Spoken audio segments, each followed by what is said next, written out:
Coba cek kode. Bapak aja dari sini.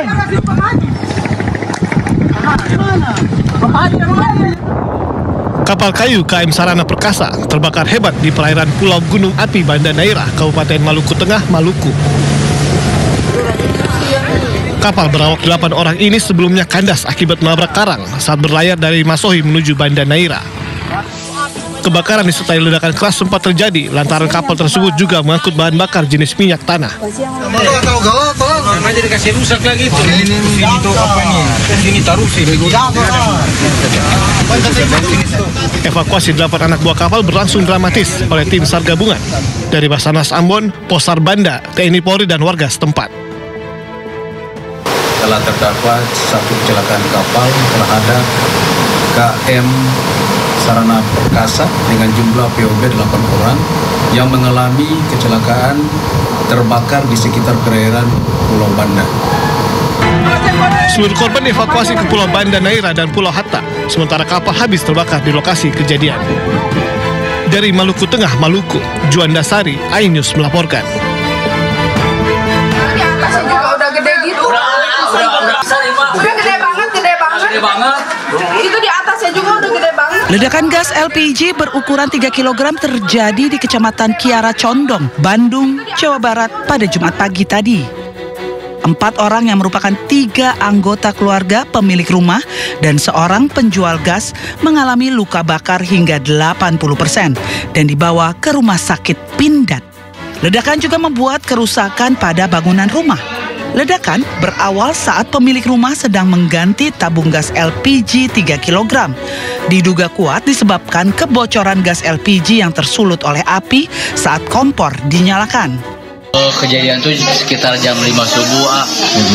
Ya, terus saya lagi tidur tiba-tiba ada suara ledakan, ternyata berasal dari sini di tetangga saya.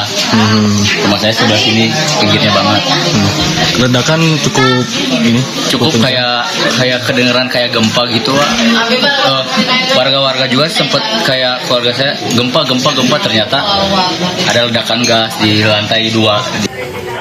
Pihak kepolisian masih melakukan penyelidikan terkait penyebab pastinya ledakan terjadi. Dari Bandung, Jawa Barat, Juhipta Meilana, iNews melaporkan. Pemirsa, gatal ingin merapikan tiang monorel mangkrak bertahun-tahun, Gubernur Pramono Anung konsultasi ke KPK. Usai mengantongi restu KPK, Pramono pun berencana tancap gas membongkar tiang monorel awal tahun depan.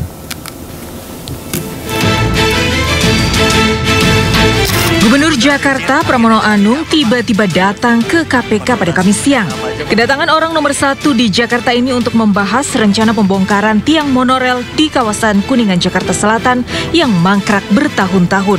Meski mengaku gatal ingin segera merapikan tiang monorel, Pramono tentu harus konsultasi dulu dengan KPK, memastikan tidak ada lagi persoalan hukum di proyek tersebut. Sering kali terjadi kecelakaan, kemudian juga secara penampakan tidak baik dan seringkali menimbulkan kemacetan, maka kami akan segera tata dan mudah-mudahan di tahun 2026 segera bisa kita mulai dan juga kita selesaikan di tahun 2026. Proyek mangkrak monorel menjadi PR besar Pemprov Jakarta selama 2 dekade. Gonta-ganti gubernur, pembongkaran tiang monorel malah maju mundur. Tak hanya mengganggu keindahan kota, tiang-tiang beton ini juga kerap memicu kemacetan di Jalan Rasuna Said, Kuningan, Jakarta Selatan. Bahkan kerap memicu kecelakaan fatal. Awalnya, proyek monorel sepanjang 14,8 km ini bertujuan memecah kemacetan Jakarta. Diresmikan pada 2004 oleh Gubernur Sutioso, proyek senilai 450 juta dolar Amerika itu terganjal pendanaan. Hingga akhirnya dihentikan pada periode Gubernur Fauzi Bowo pada tahun 2008. Kini setelah mengantongi restu dari KPK dan Kejati, Pramono Anung menyatakan tiang monorel akan dibongkar pada Januari 2026. Kawasan ini akan ditata lebih ikonik dengan arsitektur modern. Tim Liputan iNews melaporkan. Data sosial sensus ekonomi nasional. Tambahan BLT ini di luar BLT reguler yang disalurkan melalui Kemensos setiap bulan kepada 20,88 juta keluarga penerima manfaat melalui program Keluarga Harapan dan juga bantuan sembako. Penyalurannya akan dilakukan segera, akan melalui Himbara yang untuk 18,3 juta, dan ini akan langsung diberikan mulai minggu depan, dan juga yang 17,2 juta melalui PT Pos, dan ini juga siap untuk diberikan mulai hari Senin nanti, dan hari ini akan dilakukan secara simbolis kepada 50 orang yang belum pernah mendapatkan bantuan sebelumnya.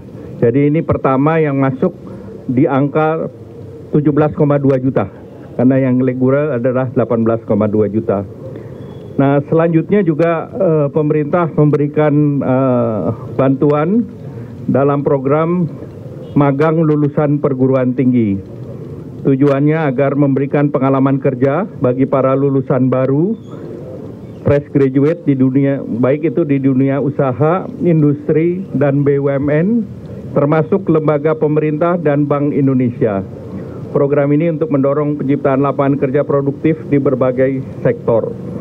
Peserta magang ini gelombang pertama sebanyak 20.000 orang, dan ini sudah dibuka dan mulai bekerja tanggal 20 Oktober ini. Kemudian bulan depan akan dibuka kembali dan ditingkatkan menjadi 80.000 peserta magang, dan seluruh peserta magang diberikan uang saku per bulan yang besarannya sama dengan uang saku daerah, kabupaten, dan kota. Dan di samping itu juga mendapat iuran untuk jaminan kehilangan kerja dan JKM, dan itu tidak memotong uang saku yang diberikan oleh pemerintah.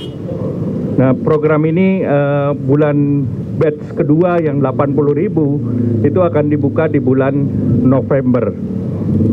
Per hari ini jumlah perusahaan yang mendaftarkan dan mencari menyiapkan posisi kerja ada 1.666 perusahaan. Posisi yang ditawarkan adalah 26.181 lowongan, dan jumlah pelamarnya adalah 156.159 orang. Nah, ini dalam proses ini nanti beberapa perusahaan dan penerima beserta beberapa rektor hadir di sini, baik UI, UNJ, Universitas Pancasila, dan Universitas Negeri. Demikian yang kami umumkan, dan semoga program ini bisa membantu masyarakat dalam kuartal keempat ini. Terima kasih. Nominal anggaran BLT yang baru ini berapa, Pak? 30 triliun. Baru ya, Pak? Baru. Ya. Baik, terima kasih. Wassalamualaikum warahmatullahi wabarakatuh. ABT, hasil efisiensi, realokasi anggaran. Baik, terima kasih.